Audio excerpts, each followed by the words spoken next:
लेकिन एक अवस्था एहन देख रहा फिर एहन में कोना बैसी छै। देखिए अब की कल जा जैसे ये तो जैसे मतलब सब अथी जैसे ये लाल बाबू राउत जैसे मंत्री छे प्रदेश के वो तो खा गए सब जैसे देखिए वैसे चट उखड़ी है समझे ना वही पर जैसे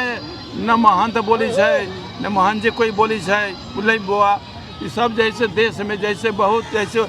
मीटर ब्याज लगा करके देश के खोखला कर के सरकार कुछ देख करी से नहीं। पहले केहन स्थिति छले जनक पहले के स्थिति रही बहुत राम राज छले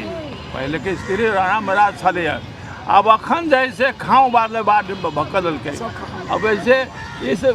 में जैसे देखल जाए ये मतलब भगवान के मंदिर है अब भगवान के मंदिर में जैसे कहीं टॉयलेट बनी है में चारों बगल जैसे चारों कोन पर जैसे टॉयलेट बना करके ध्वस्त कर रहा है बुआ।